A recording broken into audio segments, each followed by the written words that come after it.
اللہ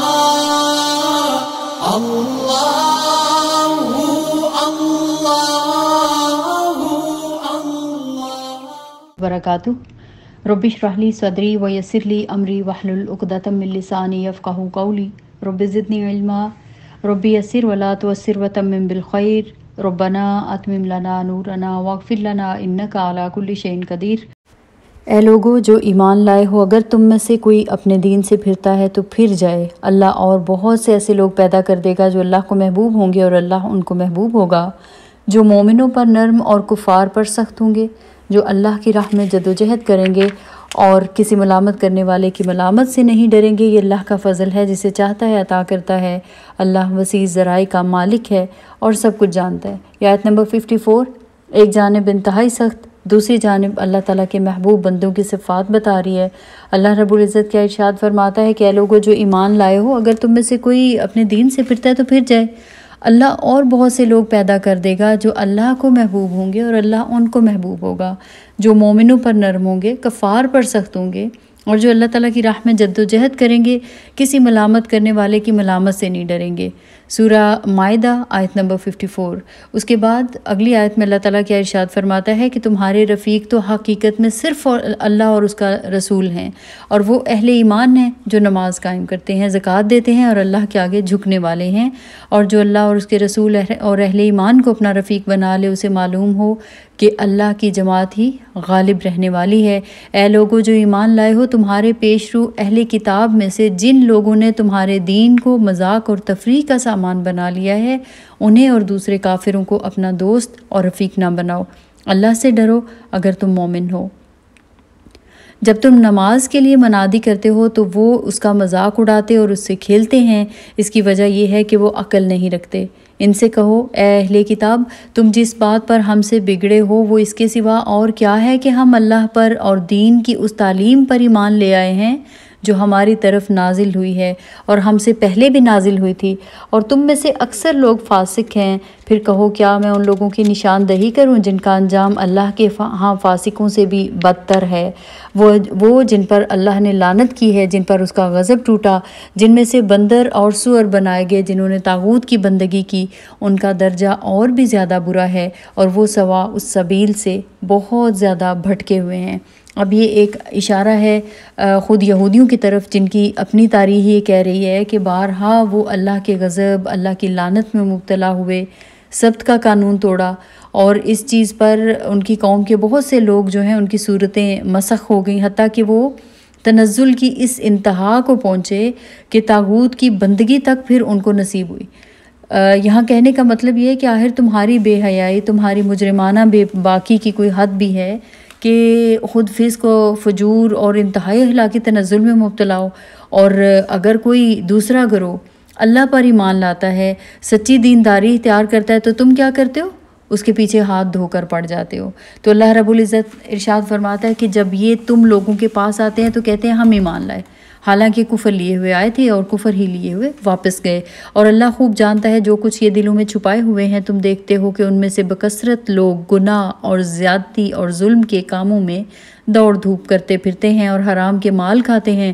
بہت بری حرکات ہیں جو یہ کر رہے ہیں، کیونکہ ان کے علماء اور مشائخ انہیں گناہ پر زبان کھولنے اور حرام کھانے سے نہیں روکتے۔ یقیناً بہت ہی برا کارنامہ زندگی ہے جو وہ تیار کر رہے ہیں۔ یہودی کہتے ہیں اللہ کے ہاتھ باندھے ہوئے ہیں، باندھے گئے ان کے ہاتھ، اور لعنت پڑی اس سب بکواس کی بدولت جو یہ کرتے ہیں۔ اللہ کے ہاتھ تو کشادہ ہیں، جس طرح چاہتا ہے خرچ کرتا ہے۔ یہ بیسیکلی عربی محاورے کے مطابق کسی کے ہاتھ بندھے ہونے کا کیا مطلب ہوتا ہے کہ وہ بخیل ہے، عطا اور بخشش سے اس کا ہاتھ رکا ہوا ہے۔ تو یہ جو یہودی ہیں نا، ان کے اس قول کا مطلب یہ نہیں ہے کہ واقعی اللہ کے ہاتھ بندھے ہوئے ہیں، مطلب اس کا کیا ہے؟ اللہ بخیل ہے، کیونکہ صدیوں سے یہودی قوم جو ہے وہ ذلت کی حالت میں مبتلا تھی، اور ان کی جو گزشتہ عظمت تھی وہ اب ایک افسانہ بن گئی ہوئی تھی۔ تو اس کے بعد پھر واپس آنے کا انہیں کوئی امکان ہی نظر نہیں آ رہا تھا، اس لیے بالعموم اپنے قومی مصائب پر ماتم کرتے ہوئے وہ جو نادان قوم ہے وہ کیا کرتے تھے؟ یہ بیہودہ فکرہ کہا کرتے تھے کہ معاذ اللہ، اللہ تو بخیل ہو گیا ہے، اس کے خزانے کا منہ بند ہے، ہمیں دینے کے لیے اس کے پاس آفات اور مصائب کے سوا کچھ نہیں ہے۔ آج بھی اکثر مسلمان نا باقی ہم کی مطلب دوسرے لوگوں کی بات کیا کریں، اپنے جو مسلمز ہیں، امت مسلمہ کے لوگ ہیں، ہم لوگ بھی اپنی جاہلیت کی بنا پر اکثر ایسے جملے کہتے رہتے ہیں، نعوذ باللہ، کیا میں ہی اللہ کو ایسا ملا تھا، اس نے یہ سب کچھ میرے ساتھ ہی کرنا تھا، کیا اس کو میں ہی نظر آ رہا تھا؟ تو ایسے جو غلط جملے ہیں ان سے پرہیز کریں، اللہ تعالیٰ ہم سب کے گناہوں کو معاف فرمائے۔ جب آزمائشیں آتی ہیں نا تو وہ اللہ اپنے بندوں پر ہی دیتا ہے، تو اس لیے اللہ تعالیٰ پر بھروسہ رکھنا چاہیے۔ حقیقت یہ ہے کہ جو کلام تمہارے رب کی طرف سے تم پر نازل ہوا وہ ان میں سے اکثر لوگوں کی سرکشی اور باطل پرستی میں الٹے اضافے کا موجب بن گیا ہے، اور اس کی پاداش میں ہم نے ان کے درمیان قیامت تک کے لیے عداوت اور دشمنی ڈال دی ہے۔ جب کبھی یہ جنگ کی آگ بھڑکاتے ہیں اللہ اس کو ٹھنڈا کر دیتا ہے۔ یہ زمین میں فساد پھیلانے کی سعی کر رہے ہیں مگر اللہ فساد برپا کرنے والوں کو ہرگز پسند نہیں کرتا۔ اگر اس سرکشی کے بجائے یہ اہل کتاب ایمان لے آتے اور خدا ترسی کی روش اختیار کرتے تو ہم ان کی برائیاں ان سے دور کر دیتے اور ان کو نعمت بھری جنتوں میں پہنچاتے۔ اب یہاں پہ اللہ تعالیٰ نے بیسیکلی جو چیزیں بتائی ہیں، سارا کچھ بتانے کے بعد کیا چیز ہے ہمارے لیے، کیا سبق دیا گیا امت مسلمہ کے لیے، ہمیں بیسیکلی غور کرنا چاہیے۔ اللہ تعالیٰ نے جن چیزوں کا حکم دیا ہے ان چیزوں کو کرنا چاہیے۔ اللہ تعالیٰ نے حکم دیا ہے کہ ان لوگوں کو رفیق نہ بناؤ جنہوں نے تمہارے دین کو مذاق اور تفریح بنایا ہوا ہے۔ آج بھی دیکھیں یہود جو ہیں وہ کیا کر رہے ہیں، ہمارے دین کے شاعر جو ہیں ان کو مذاق بنا رہے ہیں، کبھی نبی صلی اللہ علیہ وسلم کے حاکے بناتے ہیں، لیکن مسلمانوں کا حال کیا ہے کہ ان کی دوستی سے پھر بھی باز نہیں آ رہے ہیں، ان کی چاکری کر رہے ہیں۔ تو یہ لوگ بیسیکلی طاغوت کے پیروکار ہیں، ان کے بارے میں بتایا گیا کہ یہ سواء السبیل سے بہت دور ہیں، گناہ، ظلم اور زیادتی کے کاموں میں یہ دوڑ دھوپ کر رہے ہیں، لیکن ان کے علماء ان کو غلط کاموں سے نہیں روکتے ہیں۔ اس کے بعد آیت نمبر 65 سٹارٹ ہو رہی ہے کہ کاش انہوں نے تورات اور انجیل اور ان دوسری کتابوں کو قائم کیا ہوتا جو ان کے رب کی طرف سے ان کے پاس بھیجی گئی تھی، ایسا کرتے تو ان کے لیے اوپر سے رزق برستا اور نیچے سے ابلتا۔ اگرچہ ان میں سے کچھ لوگ راست رو بھی ہیں لیکن ان کی اکثریت سخت بد عمل ہے۔ اے پیغمبر صلی اللہ علیہ وآلہ وسلم، جو کچھ تمہارے رب کی طرف سے تم پر نازل کیا گیا ہے وہ لوگوں تک پہنچا دو۔ اگر تم نے ایسا نہ کیا تو اس کی پیغمبری کا حق ادا نہ کیا، اللہ تم کو لوگوں کے شر سے بچانے والا ہے۔ یقین رکھو کہ وہ کافروں کو تمہارے مقابلے میں کامیابی کی راہ ہرگز نہ دکھائے گا۔ صاف کہہ دو کہ اے اہل کتاب، تم ہرگز کسی اصل پر نہیں ہو جب تک کہ تورات اور انجیل اور ان دوسری کتابوں کو قائم نہ کرو جو تمہارے رب کی طرف سے نازل کی گئی ہیں۔ ضرور ہے کہ یہ فرمان جو تم پر نازل کیا گیا ہے ان میں سے اکثر کی سرکشی اور انکار کو اور زیادہ بڑھا دے گا، مگر انکار کرنے والوں کے حال پر کچھ افسوس نہ کرو۔ یہ جو آیت نمبر 65 سے 68 تک یہاں پہ جو ایڈریس کیا گیا ہے، اللہ تعالیٰ کیا بتا رہے ہیں کہ اگر یہ لوگ ایمان لاتے، یہ لوگ تقوی اختیار کرتے اور اللہ تعالیٰ کی کتابوں کو قائم کرتے تو ان کے اوپر سے رزق برستا، ان کے نیچے سے ابلتا۔ یعنی اگر یہ اللہ تعالیٰ کے قوانین نافذ کرتے تو کیا ہونا تھا، ان کے اوپر اللہ تعالیٰ کی رحمتیں برستی۔ اور آیت نمبر 68 میں اہل کتاب سے کہا گیا ہے کہ تم ہرگز کسی اصل پر نہیں ہو جب تک کہ تورات اور انجیل اور دوسری کتابوں کو جو اللہ رب العزت کی طرف سے نازل ہوئی ہیں قائم نہیں کرتے۔ اسی طرح ہمارے لیے بھی اس میں کیا پیغام ہے کہ مسلمان بھی کسی اصل پر نہیں ہیں جب تک کہ وہ اللہ تعالیٰ کی کتاب یعنی قرآن پاک کے احکامات کو نافذ نہیں کرتے۔ وہ لوگ اگر بندر اور سور بنائے گئے تھے تو آج امت مسلمہ کو بھی غور کرنا چاہیے کہ ظلم کے پہاڑ کس پر ٹوٹ رہے ہیں، بدامنی، بھوک، غربت، یہ سب کس پر مسلط ہے؟ پوری امت مسلمہ کی بلکہ انسانیت کی خوشحالی خالق و مالک کے نظام کے نفاذ میں ہے، اور اسپیشلی پاکستان کی غربت، مہنگائی اور غریبوں کی حالت زار کا حل کیا ہے؟ اللہ تعالیٰ کی طرف پلٹنا اور پھر اللہ تعالیٰ کے بنائے ہوئے قوانین پر عمل پیرا ہونا، اسی میں ہماری اصل میں کامیابی ہے۔ اس کے بعد اگلی آیت میں اللہ تعالیٰ کیا فرما رہا ہے کہ یقین جانو یہاں اجارہ کسی کا بھی نہیں ہے، مسلمان ہوں یا یہودی، صابی ہوں یا عیسائی، جو بھی اللہ اور روز آخرت پر ایمان لائے گا، نیک عمل کرے گا، بے شک اس کے لیے نہ کسی خوف کا مقام ہے نہ رنج کا۔ ہم نے بنی اسرائیل سے پختہ عہد لیا اور ان کی طرف بہت سے رسول بھیجے، مگر جب کبھی ان کے پاس کوئی رسول ان کی خواہشات نفس کے خلاف کچھ لے کر آیا تو کسی کو انہوں نے جھٹلایا اور کسی کو قتل کر دیا۔ اب اس کے بعد جو ہے بنی اسرائیل کی نافرمانی اور سرکشیوں، شرک اور قتل انبیاء کا طویل تذکرہ کر کے یہاں پہ امت مسلمہ کو متوجہ کیا گیا ہے کہ نہ ان کی طرح دین میں غلف کرنا، نہ ان کے تخیلات کی پیروی کرو۔ یہ جو لوگ ہیں نا، یہ گمراہ لوگ ہیں، اللہ تعالیٰ ان پر غضبناک ہے۔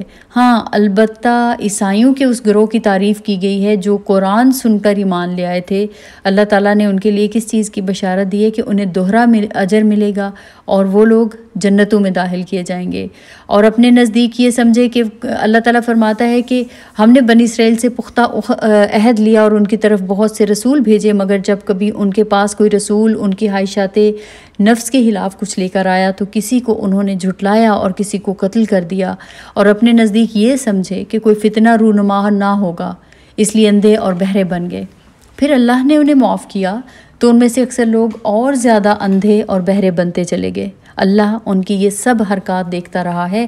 یقیناً کفر کیا ان لوگوں نے جنہوں نے کہا کہ اللہ مسیح ابن مریم ہی ہے، حالانکہ مسیح نے کہا تھا کہ اے بنی اسرائیل، اللہ کی بندگی کرو جو میرا رب بھی ہے اور تمہارا رب بھی۔ جس نے اللہ کے ساتھ کسی کو شریک ٹھہرایا اس پر اللہ نے جنت حرام کر دی اور اس کا ٹھکانہ جہنم ہے، اور ایسے ظالموں کا کوئی مددگار نہیں۔ یقیناً کفر کیا ان لوگوں نے جنہوں نے کہا کہ اللہ تین میں کا ایک ہے، حالانکہ ایک اللہ کے سوا کوئی خدا نہیں ہے۔ اگر یہ لوگ اپنی ان باتوں سے باز نہ آئے تو ان میں سے جس نے کفر کیا اس کو دردناک سزا دی جائے گی۔ پھر کیا یہ اللہ سے توبہ نہ کریں گے اور اس سے معافی نہ مانگیں گے؟ اللہ بہت درگزر فرمانے والا اور رحم کرنے والا ہے۔ مسیح ابن مریم اس کے سوا کچھ نہیں کہ بس ایک رسول تھا۔ اس سے پہلے اور بھی بہت سے رسول گزر چکے تھے۔ اس کی ماں ایک راست باز عورت تھی اور وہ دونوں کھانا کھاتے تھے۔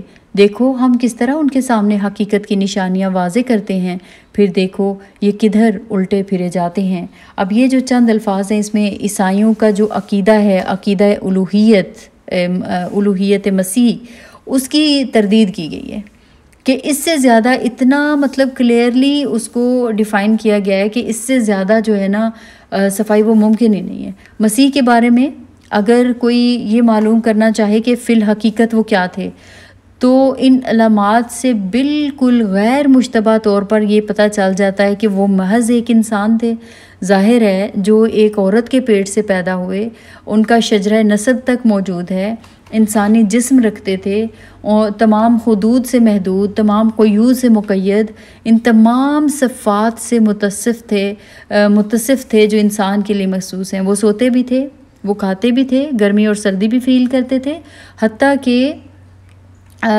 جن کو شیطان کے ذریعے سے آزمائش میں بھی ڈالا گیا، ان کے متعلق کون معقول انسان جو ہے وہ یہ تصور کر سکتا ہے کہ وہ خود خدا ہے یا خدائی میں اللہ کا شریک ہے؟ لیکن یہ انسانی ذہن کی آپ کہہ لیجئے اس قدر ضلالت پذیری کا عجیب یہ کرشمہ ہے کہ عیسائی جو ہیں وہ خود اپنی مذہبی کتابوں میں مسیح علیہ السلام کی زندگی کو ایک انسانی زندگی پاتے ہیں، پھر بھی کیا کرتے ہیں؟ مطلب وہ لگے ہوئے اس چیز کو ثابت کرنے کے لیے اصرار کر رہے ہیں کہ نہیں وہ جو ہے نا وہ اللہ تعالیٰ کے شریک ہے، نعوذ باللہ۔ حقیقت کیا ہے کہ یہ لوگ اس تاریخی جو مسیح ہیں اس کے قائل ہی نہیں ہیں۔ وہ کیا کرتے ہیں کہ بعد میں یہ جو سارے ان کو کانسیپٹس دیے گئے نا، بس انہی کو پکڑ کے بیٹھے ہوئے ہیں۔ تو اللہ رب العزت کیا فرماتا ہے کہ ان سے کہو کیا تم اللہ کو چھوڑ کر اس کی پرستش کرتے ہو جو نہ تمہارے لیے نقصان کا اختیار کرتا ہے نہ نفع کا، حالانکہ سب کی سننے والا اور سب کچھ جاننے والا تو اللہ ہی ہے۔ کہو اے اہل کتاب، اپنے دین میں ناحق غلو نہ کرو اور ان لوگوں کے تخیلات کی پیروی نہ کرو جو تم سے پہلے خود گمراہ ہوئے اور بہتوں کو گمراہ کیا اور سوا اس سبیل سے بھٹک گئے۔ اب یہاں پہ بھی ان گمراہ قوموں کی طرف اشارہ ہے کہ جن سے عیسائیوں نے غلط عقیدے اور باطل طریقے اخذ کیے تھے اور ان کے طریقوں پر پھر چلنا شروع ہو گئے اور اسی کو جو ہے وہ فائنلی اڈاپٹ کر لیا۔ تو اللہ تعالیٰ یہاں پر ان کے بارے میں جو ہے یہاں پر اشارہ دیا جا رہا ہے۔ اچھا جی، آگے چلتے ہیں آیت نمبر 78 پر۔ اللہ تعالیٰ فرماتا ہے بنی اسرائیل میں سے جن لوگوں نے کفر کی راہ اختیار کی ان پر داؤد علیہ السلام اور عیسیٰ ابن مریم علیہ السلام کی زبان سے لعنت کی گئی، کیونکہ وہ سرکش ہو گئے تھے اور زیادتیاں کرنے لگے تھے۔ انہوں نے ایک دوسرے کو برے افعال کے ارتکاب سے روکنا چھوڑ دیا تھا۔ اب یہ دیکھ لیں کہ اللہ کے نزدیک امر بالمعروف اور نہی عن المنکر، اس چیز کو چھوڑ دینا کتنا بڑا جرم ہے۔ بنی اسرائیل کا ایک واقعہ حدیث میں آتا ہے نا کہ اللہ رب العزت نے ایک بستی کے لوگوں کو عذاب دینے کا ارادہ کیا، اور فرشتوں کو جب عذاب کے لیے بھیجا تو اللہ کے حکم سے ایک فرشتے نے التجا کی کہ یا اللہ اس بستی میں تیرا ایک بندہ ہے جس نے 40 سال تک پلک جھپکنے کے برابر بھی تیری نافرمانی نہیں کی، تیری عبادت میں لگا رہا ہے، تو وہ بھی اسی بستی میں رہتا ہے۔ تو اللہ رب العزت نے فرمایا کہ اس بستی کو اس کے اوپر الٹ دو۔ اللہ کو ایسی عبادات نہیں چاہیے جو خود بیٹھ کے تو اللہ اللہ کرتے رہے اور دوسروں کو دیکھا نافرمانیاں کرتے ہوئے اور اس کی غیرت نہیں جاگی، اللہ کا شرک کرتے ہوئے لوگوں کو دیکھا اور ذرا اس کے اندر غیرت نہیں جاگی کہ اس کو ذرا اس چیز سے تکلیف نہیں ہوئی کہ اللہ کے بندے اللہ کی نافرمانیاں کر رہے ہیں، ان کو روکنے کی کوشش کرے، وہ اللہ کے بندوں کو جہنم میں جانے سے روکے، جہنمیوں جیسے کام کرنے سے روکے۔ تو اللہ تعالیٰ کو ایسی چیز نہیں پسند ہے۔ آج اگر ہم لوگ بھی امر بالمعروف اور نہی عن المنکر جیسے فریضے کو چھوڑ دیتے ہیں تو ہمارا انجام بھی بنی اسرائیل جیسا ہو سکتا ہے۔ بنی اسرائیل کو امامت جیسے منصب سے کس لیے معزول کر دیا گیا تھا؟ انہوں نے یہی تو چھوڑ دیا تھا، برائی سے روکنا، اچھائی کا حکم دینا۔ تو اللہ رب العزت ارشاد فرماتا ہے کہ برا طرز عمل تھا جو انہوں نے اختیار کیا۔ آج تم ان میں بکثرت ایسے لوگ دیکھتے ہو جو اہل ایمان کے مقابلے میں کفار کی حمایت اور رفاقت کرتے ہیں، یقیناً بہت برا انجام ہے جس کی تیاری ان کے نفسوں نے ان کے لیے کی ہے۔ اللہ ان پر غضبناک ہو گیا ہے اور وہ دائمی عذاب میں مبتلا ہونے والے ہیں۔ اگر فی الواقع یہ لوگ اللہ اور پیغمبر صلی اللہ علیہ وآلہ وسلم اور اس چیز کے ماننے والے ہوتے جو پیغمبر پر نازل ہوئی تھی تو کبھی اہل ایمان کے مقابلے میں کافروں کو اپنا رفیق نہ بناتے، مگر ان میں سے تو بیشتر لوگ اللہ کی اطاعت سے نکل چکے ہیں۔ تم اہل ایمان کی عداوت میں سب سے زیادہ سخت یہود اور مشرکین کو پاؤ گے، اور ایمان لانے والوں کے لیے دوستی میں قریب تر ان لوگوں کو پاؤ گے جنہوں نے کہا تھا کہ ہم نصارہ ہیں، یہ اس وجہ سے کہ ان میں عبادت گزار عالم اور تارک الدنیا فقیر پائے جاتے ہیں اور ان میں غرور نفس نہیں ہے۔ جب وہ اس کلام کو سنتے ہیں جو رسول پر اترا ہے تو تم دیکھتے ہو کہ حق شناسی کے اثر سے ان کی آنکھیں آنسوؤں سے تر ہو جاتی ہیں، وہ بول اٹھتے ہیں کہ پروردگار ہم ایمان لائے، ہمارا نام گواہی دینے والوں میں لکھ لے، اور وہ کہتے ہیں کہ آخر کیوں نہ ہم اللہ پر ایمان لائیں، اور جو حق ہمارے پاس آیا ہے اسے کیوں نہ مان لیں، جبکہ ہم اس بات کی خواہش رکھتے ہیں کہ ہمارا رب ہمیں صالح لوگوں میں شامل کرے۔ ان کے اس قول کی وجہ سے اللہ نے ان کو ایسی جنتیں عطا کیں جن کے نیچے نہریں بہتی ہیں اور وہ ان میں ہمیشہ رہیں گے۔ یہ جزا ہے نیک رویہ اختیار کرنے والوں کے لیے۔ رہے وہ لوگ جنہوں نے ہماری آیات کو ماننے سے انکار کیا اور انہیں جھٹلایا، وہ جہنم کے مستحق ہیں۔ اے لوگو جو ایمان لائے ہو، جو پاکیزہ چیزیں اللہ نے تمہارے لیے حلال کی ہیں انہیں حرام نہ کر لو، اور حد سے تجاوز نہ کرو، اللہ کو زیادتی کرنے والے سخت ناپسند ہیں۔ یہ زیادتی کرنا کیا ہے؟ حد سے زیادہ، یعنی حلال کو حرام کرنا، اللہ کی ٹھہرائی ہوئی پاک چیزوں سے اس طرح سے پرہیز کرنا کہ جس طرح سے ناپاک چیزوں سے کیا جاتا ہے، تو یہ بجائے خود ایک زیادتی ہے۔ پھر پاک چیزوں کے استعمال میں اسراف اور افراط بھی زیادتی ہے۔ حلال کی سرحد سے باہر قدم نکال کر حرام کی حدود میں داخل ہو جانا، یہ چیز بھی زیادتی ہے۔ تو اللہ تعالیٰ کو یہ تینوں چیزیں جو ہے نا یہ سخت ناپسند ہیں۔ تو اللہ تعالیٰ کیا فرما رہا ہے کہ حد سے تجاوز نہ کرو، اللہ کو زیادتی کرنے والے سخت ناپسند ہیں۔ جو کچھ حلال اور طیب رزق اللہ نے تم کو دیا ہے اسے کھاؤ پیو اور اس خدا کی نافرمانی سے بچتے رہو جس پر تم ایمان لائے ہو۔ تم لوگ جو محمل قسمیں کھا لیتے ہو ان پر اللہ گرفت نہیں کرتا، مگر جو قسمیں تم جان بوجھ کر کھاتے ہو ان پر وہ ضرور تم سے مواخذہ کرے گا۔ ایسی قسم توڑنے کا کفارہ یہ ہے کہ 10 مسکینوں کو وہ اوسط درجے کا کھانا کھلاؤ جو تم اپنے بال بچوں کو کھلاتے ہو، یا انہیں کپڑے پہناؤ یا ایک غلام آزاد کرو، اور جو اس کی استطاعت نہ رکھتا ہو وہ 3 دن کے روزے رکھے۔ یہ تمہاری قسموں کا کفارہ ہے جبکہ تم قسم کھا کر توڑ دو، اپنی قسموں کی حفاظت کیا کرو۔ اس طرح اللہ تو اپنے احکام تمہارے لیے واضح کرتا ہے، شاید کہ تم شکر ادا کرو۔ اے لوگو جو ایمان لائے ہو، یہ شراب اور جوا اور یہ آستانے اور پانسے یہ سب گندے شیطانی کام ہیں، ان سے پرہیز کرو، امید ہے کہ تمہیں فلاح نصیب ہوگی۔ شیطان تو یہ چاہتا ہے کہ شراب اور جوئے کے ذریعے سے تمہارے درمیان عداوت اور بغض ڈال دے اور تمہیں اللہ کی یاد سے اور نماز سے روک دے۔ پھر کیا تم ان چیزوں سے باز رہو گے؟ اللہ اور اس کے رسول صلی اللہ علیہ وسلم کی بات مانو اور باز آ جاؤ۔ لیکن اگر تم نے حکم عدولی کی تو جان لو کہ ہمارے رسول پر بس صاف صاف حکم پہنچا دینے کی ذمہ داری تھی۔ جو لوگ ایمان لے آئے اور نیک عمل کرنے لگے، آپ دیکھیں گے پورے قرآن میں جہاں بھی آپ پڑھیں گے، جو لوگ یہ سمجھ لیتے ہیں نا کہ ایمان لانا از انف ہمارے جنت میں جانے کے لیے، ہم ایمان والے ہیں اس لیے ہم نے تو جانا ہی جنت میں ہے، ہمیں محنت کرنے کی ضرورت نہیں ہے، دنیا میں تو ہم آئے ہوئے ہیں، کھاؤ پیو مزے کرو، بھئی ہم ایمان والے ہیں، ہمارے لیے جنتیں ہیں، ہم مسلمز ہیں، جنت میں ہی جائیں گے، اور دین کا ہم نے مذاق بنا کر رکھ دیا ہے۔ سورہ بقرہ میں اس کے حوالے سے آیا تھا، اللہ رب العزت نے صاف صاف یہود کے بارے میں بتایا، وہ یہ دعویٰ کرتے تھے نا کہ جنت میں تو صرف ہم ہی جائیں گے، اور اگر ہم جہنم میں گئے بھی تو صرف کچھ دن کے لیے، یعنی کچھ دن کے لیے اپنی سزا پوری کریں گے، اس کے بعد پھر سے ہمیں جنت میں داخل کر دیا جائے گا۔ ان کو بھی اللہ تعالیٰ نے فرمایا تھا کیا تم نے اللہ سے کوئی وعدہ لے رکھا ہے؟ اور جہاں پر سورہ آل عمران میں پھر یہ تذکرہ ہے اسی کے حوالے سے کہ مسلمز جو ہیں وہ بھی اگر یہ دعوے کریں، اللہ تعالیٰ نے فرمایا کیا اللہ سے تم نے کوئی وعدہ لیا ہوا ہے؟ کیا تمہارے لیے یہ ہو گیا ہوا ہے؟ نہیں، ظالم لوگوں کے لیے اللہ کا کوئی وعدہ نہیں ہے، جو اپنی جانوں پر ظلم کر رہے ہیں، اور جان پر ظلم، اپنی جان پر ظلم کرنا کیا ہے؟ اللہ کی نافرمانی کرنا، ہر وہ چیز کرنا جس میں شرک ہے یا اللہ کی نافرمانی ہے، اللہ کی حدوں کو توڑنا، اللہ کے احکامات کو توڑنا، یہ ظلم ہے، انسان اپنی جان پر ظلم کرتا ہے۔ کم از کم اپنے آپ سے اتنی محبت تو ہونی چاہیے کہ انسان خود کو جہنم سے بچانے کے لیے کوشش کرے۔ اور اس کے بعد آپ یہ بھی دیکھ لیں، پورا قرآن کھول کر دیکھ لیں، کہیں پہ بھی یہ نہیں ہے کہ صرف تم ایمان والے ہو تو بس تمہارے لیے جنتیں ہیں۔ جہاں جہاں ایمان کی بات آئی ہے ساتھ ہی نیک عمل کرنے کی آئی ہے۔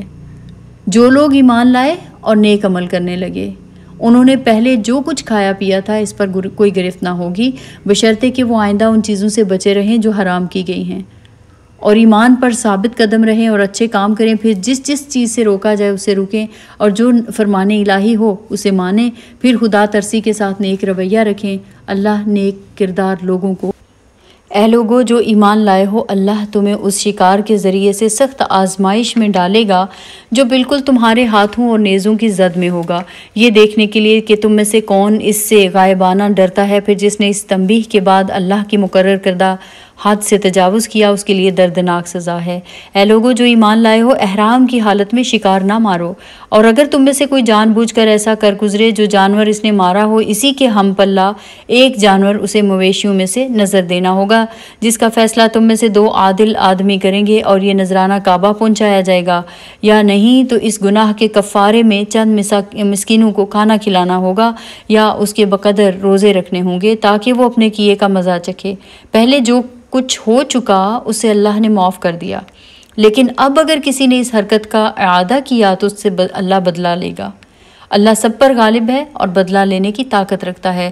تمہارے لیے سمندر کا شکار اور اس کا کھانا حلال کر دیا گیا، جہاں تم ٹھہرو وہاں بھی اسے کھا سکتے ہو، اور قافلے کے لیے زاد راہ بھی بنا سکتے ہو، البتہ خشکی کا شکار جب تک تم احرام کی حالت میں ہو تم پر حرام کیا گیا ہے، پس بچو اس اللہ کی نافرمانی سے جس کی پیشی میں تم سب کو گھیر کر حاضر کیا جائے گا۔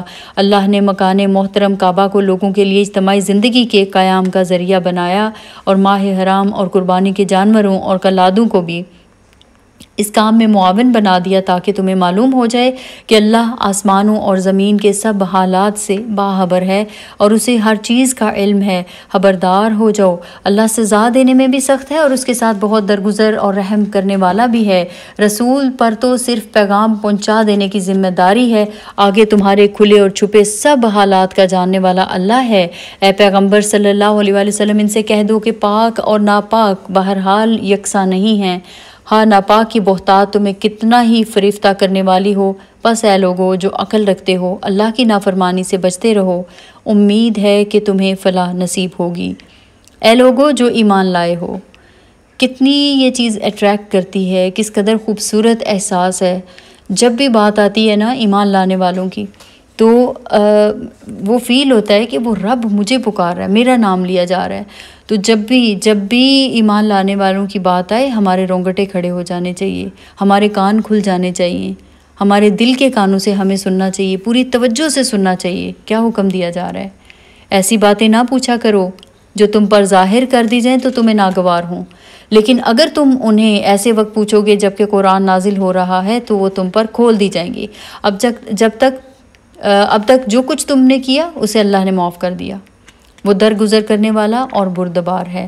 تم سے پہلے ایک گروہ نے اسی قسم کے سوالات کیے تھے، پھر وہ لوگ انہی باتوں کی وجہ سے کفر میں مبتلا ہو گئے۔ یعنی پہلے انہوں نے کیا کیا، خود ہی عقائد اور احکام میں جو ہے موشگافیاں کی، ایک ایک چیز کے متعلق سوالات کیے، تفصیلات جانی، جیسے وہ گائے والوں کا تذکرہ ہے، تو پھر کیا ہوا، خود ہی الجھ کر بد اعتقادی کا شکار۔ اب دیکھیں بار بار ان کے بارے میں نا یہاں پہ بتایا جا رہا ہے کہ کس طرح سے وہ اعتقادی گمراہیوں اور عملی نافرمانیوں میں مبتلا ہو گئے، کوشچنز پوچھنے کی وجہ سے، بہت باریک۔ تو اب یہود کا جب یہ سارا ہمیں بتایا گیا ہے، جن کے نقش قدم پر چلنے میں ہمیں منع کیا گیا، ساری تنبیہات دی گئی، قرآن میں محمد صلی اللہ علیہ وسلم کی تنبیہات بتائی گئی، قرآن میں ہمیں بار بار بتایا گیا، اس کے باوجود مسلمانوں نے کوئی کسر نہیں اٹھا رکھی ہے اس حوالے سے۔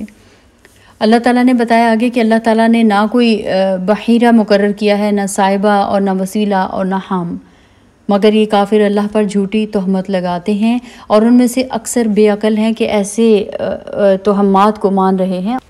جب ان سے کہا جاتا ہے کہ آؤ اس قانون کی طرف جو اللہ نے نازل کیا ہے، اور آؤ پیغمبر کی طرف، تو وہ جواب دیتے ہیں ہمارے لیے تو بس وہی طریقہ کافی ہے جس پر ہم نے اپنے باپ دادا کو پایا۔ کیا یہ باپ دادا ہی کی تقلید کیے چلے جائیں گے؟ ہاں وہ کچھ نہ جانتے ہوں اور صحیح راستے کی انہیں خبر ہی نہ ہو، یعنی کہ ان کے باپ دادا کو۔ اے لوگوں جو ایمان لائے ہو، اپنی فکر کرو، کسی دوسرے کی گمراہی سے تمہارا کچھ نہیں بگڑتا اگر تم خود راہ راست پر ہو۔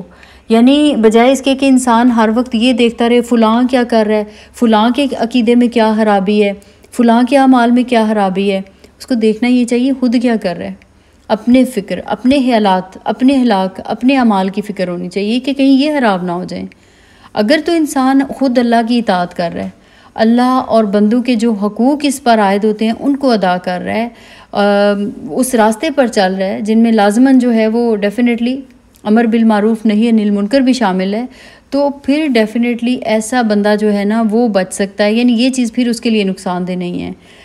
اب یہ جو ہے نا آیت، اس کا مطلب ہرگز یہ نہیں ہے کہ انسان اپنی نجات کی ہی فکر کرے، دوسروں کی اصلاح کی فکر نہ کرے۔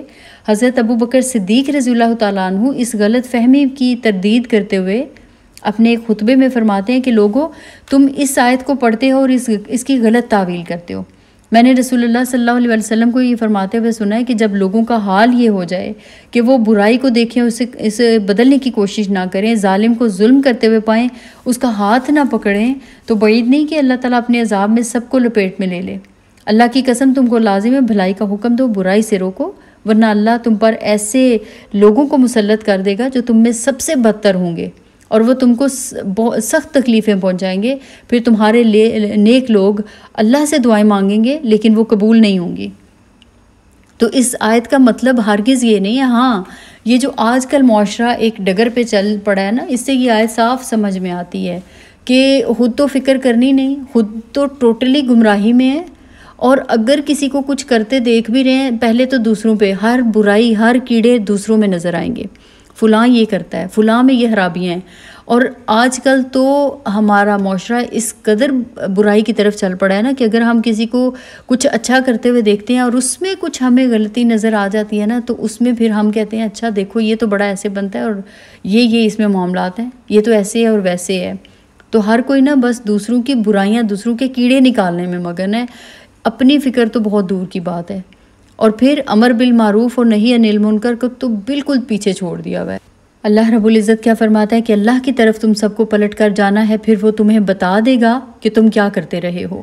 اے لوگو جو ایمان لائے ہو، جب تم میں سے کسی کی موت کا وقت آ جائے اور وہ وصیت کر رہا ہو، تو اس کے لیے شہادت کا نصاب یہ ہے کہ تمہاری جماعت میں سے 2 صاحب عدل آدمی گواہ بنائے جائیں، یا اگر تم سفر کی حالت میں ہو، وہاں موت کی مصیبت پیش آ جائے، تو غیر مسلموں ہی میں سے 2 گواہ لے لیے جائیں۔ پھر اگر کوئی شک میں پڑ جائے تو نماز کے بعد دونوں گواہوں کو مسجد میں روک لیا جائے، وہ اللہ کی قسم کھا کر کہیں ہم کسی ذاتی فائدے کے عوض شہادت بیچنے والے نہیں ہیں، اور ہاں کوئی ہمارا رشتہ دار ہی کیوں نہ ہو، ہم اس کی رعایت کرنے والے نہیں، اور نہ خدا کے واسطے کی گواہی کو ہم چھپانے والے ہیں۔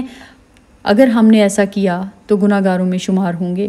لیکن اگر پتہ چل جائے کہ ان دونوں نے اپنے آپ کو گناہ میں مبتلا کیا ہے تو پھر ان کی جگہ 2 اور اشخاص جو ان کی نسبت شہادت دینے کے لیے اہل تر ہوں، ان لوگوں میں سے کھڑے ہوں جن کی حق تلفی ہوئی ہو، اور وہ اللہ کی قسم کھا کر کہیں کہ ہماری شہادت ان کی شہادت سے زیادہ برحق ہے اور ہم نے اپنی گواہی میں کوئی زیادتی نہیں کی۔ اگر ہم ایسا کریں تو ہم ظالموں میں سے ہوں گے۔ اس طریقے سے زیادہ توقع کی جا سکتی ہے کہ لوگ ٹھیک ٹھیک شہادت دیں گے، یا کم از کم اس بات کا ہی خوف کریں گے کہ ان کی قسموں کے بعد دوسری قسموں سے کہیں ان کی تردید نہ ہو جائے۔ اللہ سے ڈرو اور سنو، اللہ نافرمانی کرنے والوں کو اپنی رہنمائی سے محروم کر دیتا ہے۔ اب یہ آیت نمبر 87 سے 108 تک جو احکامات دیے گئے ہیں، حلال اور حرام میں اللہ تعالیٰ کے طے شدہ ضابطوں کی پابندی کا حکم دیا گیا ہے۔ پاک اور حلال کھاؤ، قسم کا کفارہ بتا دیا گیا ہے۔ شراب، جوا، آستانہ، پانسا، یہ سب شیطانی کام ہے، ان سے منع کیا گیا ہے۔ شراب کی بندش کا حتمی حکم آیا ہے۔ پھر احرام کی حالت میں شکار سے منع کیا گیا ہے کہ اگر ہو جائے تو پھر اس کا کفارہ بھی بتا دیا۔ بتوں کے نام سے جانور ذبح کرنے سے منع کیا گیا۔ وصیت کے احکام بتائے گئے ہیں، اور یہ سب اصول بتا کر اللہ تعالیٰ نے خبردار کیا ہے کہ رسول اللہ صلی اللہ علیہ وسلم کی ذمہ داری تو پہنچا دینا ہے، آگے اللہ تم سب کے حال جاننے والا ہے۔ تو فرمایا گیا کہ اے عقل والو، اللہ کی نافرمانی سے بچو، پرہیز کرو تاکہ تمہیں فلاح ملے۔ باپ دادا کا طریقہ نہیں، اللہ کے قانون کی طرف پلٹو۔ اس کے بعد آیت نمبر 109 سورہ مائدہ پارہ نمبر 7، اللہ تعالیٰ کیا فرماتا ہے کہ جس روز اللہ سب رسولوں کو جمع کر کے پوچھے گا کہ تمہیں کیا جواب دیا گیا، تو وہ عرض کریں گے کہ ہمیں کچھ علم نہیں، آپ ہی تمام پوشیدہ حقیقتوں کو جانتے ہیں۔ پھر تصور کرو اس موقع کا جب اللہ فرمائے گا، اے مریم کے بیٹے عیسیٰ، یاد کر میری اس نعمت کو جو میں نے تجھے اور تیری ماں کو عطا کی تھی۔ میں نے روح پاک سے تیری مدد کی، تو گہوارے میں بھی لوگوں سے بات کرتا تھا اور بڑی عمر کو پہنچ کر بھی میں نے تجھ کو کتاب اور حکمت اور تورات اور انجیل کی تعلیم دی۔ تو میرے حکم سے مٹی کا پتلا پرندے کی شکل کا بناتا اور اس میں پھونکتا تھا، اور وہ میرے حکم سے پرندہ بن جاتا تھا۔ تو مادرزاد اندھے اور کوڑی کو میرے حکم سے اچھا کرتا تھا، تو مردوں کو میرے حکم سے نکالتا تھا۔ پھر جب تو بنی اسرائیل کے پاس سری نشانیاں لے کر پہنچا، اور جو لوگ ان سے منکر حق تھے انہوں نے کہا کہ یہ نشانیاں جادوگری کے سوا اور کچھ نہیں ہیں، تو میں نے ہی تجھے ان سے بچایا۔ اور جب میں نے حواریوں کو اشارہ کیا کہ مجھ پر اور میرے رسول پر ایمان لاؤ، تب انہوں نے کہا کہ ہم ایمان لائے، اور گواہ رہو کہ ہم مسلم ہیں۔ حواریوں کے سلسلے میں یہ واقعہ بھی یاد رہے کہ جب حواریوں نے کہا، اے عیسیٰ ابن مریم، کیا آپ کا رب ہم پر آسمان سے کھانے کا ایک خوان اتار سکتا ہے؟ تو عیسیٰ نے کہا، اللہ سے ڈرو اگر تم مومن ہو۔ انہوں نے کہا، ہم بس یہ چاہتے ہیں کہ اس خوان سے کھانا کھائیں اور ہمارے دل مطمئن ہوں، اور ہمیں معلوم ہو جائے کہ آپ نے جو کچھ ہم سے کہا ہے وہ سچ ہے، اور ہم اس پر گواہ ہوں۔ اس پر عیسیٰ ابن مریم نے دعا کی، خدایا ہمارے رب، ہم پر آسمان سے ایک خوان نازل کر جو ہمارے لیے اور ہمارے اگلوں پچھلوں کے لیے خوشی کا موقع قرار پائے، اور تیری طرف سے ایک نشانی ہو، ہم کو رزق دے، اور تو بہترین رازق ہے۔ اللہ نے جواب دیا، میں اس کو تم پر نازل کرنے والا ہوں، مگر اس کے بعد جو تم میں سے کفر کرے گا اسے میں ایسی سزا دوں گا جو دنیا میں کسی کو نہ دی گئی ہو۔ غرض جب یہ احسانات یاد دلا کر اللہ فرمائے گا، اے عیسیٰ ابن مریم، کیا تو نے لوگوں سے کہا تھا کہ اللہ کے سوا مجھے اور میری ماں کو بھی خدا بنا لو؟ تو وہ جواب میں عرض کرے گا کہ سبحان اللہ، میرا یہ کام نہ تھا کہ وہ بات کہتا جس کے کہنے کا مجھے حق نہ تھا۔ اگر میں نے ایسی بات کہی ہوتی تو آپ کو ضرور علم ہوتا، آپ جانتے ہیں جو کچھ میرے دل میں ہے، اور میں نہیں جانتا جو کچھ آپ کے دل میں ہے۔ آپ تو ساری حقیقتوں، پوشیدہ حقیقتوں کے عالم ہیں۔ میں نے ان سے اس کے سوا کچھ نہیں کہا کہ جس کا آپ نے حکم دیا تھا، یہ کہ اللہ کی بندگی کرو جو میرا رب بھی ہے اور تمہارا رب بھی۔ میں اسی وقت تک ان کا نگران تھا جب تک میں ان کے درمیان تھا۔ جب آپ نے مجھے واپس بلا لیا تو آپ ان پر نگران تھے، اور آپ تو ساری ہی چیزوں پر نگران ہیں۔ اب اگر آپ انہیں سزا دیں تو وہ آپ کے بندے ہیں، اور اگر معاف کر دیں تو آپ غالب اور دانا ہیں۔ تب اللہ فرمائے گا، یہ وہ دن ہے جس میں سچوں کو ان کی سچائی نفع دیتی ہے۔ ان کے لیے ایسے باغ ہیں جن کے نیچے نہریں بہہ رہی ہیں، یہاں وہ ہمیشہ رہیں گے۔ اللہ ان سے راضی ہوا، اور وہ اللہ سے، یہی بڑی کامیابی ہے۔ زمین اور آسمانوں اور تمام موجودات کی بادشاہی اللہ ہی کے لیے ہے، اور وہ ہر چیز پر قدرت رکھتا ہے۔ اللہ تعالی ہم سب سے بھی راضی ہو۔ یہ جو آخری 2 رکوع ہیں، ان میں سب انبیاء علیہ السلام کو جمع کر کے ان سے حساب لینے کا بیان ہے۔ جس میں بتایا گیا ہے کہ کیا اللہ تعالیٰ پوچھے گا کہ کیا آپ نے اللہ کا پیغام پہنچا دیا، اور پھر اسپیشلی حضرت عیسیٰ علیہ السلام کے ساتھ مکالمے کا ذکر ہے کہ کیا آپ نے کہا تھا کہ آپ کو اور آپ کی ماں کو الہ بنا دیں۔ ان کا جواب کہ میں اس وقت تک ان کا نگران تھا جب تک میں ان کے درمیان تھا، جب آپ نے مجھے واپس بلا لیا تو آپ ان پر نگران تھے، اور آپ تو ساری چیزوں پر نگران ہیں۔ اب اگر آپ ان کو سزا دیتے ہیں تو وہ آپ کے بندے ہیں، اور اگر آپ معاف کر دیں تو آپ غالب اور حکیم ہیں۔ اور ہمارے نبی حضرت محمد صلی اللہ علیہ وسلم دیر تک نماز میں کھڑے یہی آیت اپنی امت کو یاد کر کے پڑھتے رہے۔ اللہ تعالیٰ فرمائے گا یہ وہ دن ہے جس میں سچوں کو ان کی سچائی نفع دیتی ہے، ان کے لیے ایسے باغات ہیں جن کے نیچے نہریں بہتی ہیں جہاں وہ ہمیشہ رہیں گے۔ اللہ تعالیٰ ان سے راضی ہوا اور وہ اللہ سے راضی ہوئے، یہی بڑی کامیابی ہے۔ زمین، آسمان اور جو کچھ اس کے اندر ہے، سب کی بادشاہی صرف اللہ وحدہ لا شریک کے لیے ہے۔ وہ ہر چیز پر قدرت رکھتا ہے۔ بے شک سچے وہ ہیں جو اللہ کی بادشاہی کو تسلیم کرتے ہیں، اس کو دنیا میں قائم کرنے کی جدوجہد کرتے ہیں۔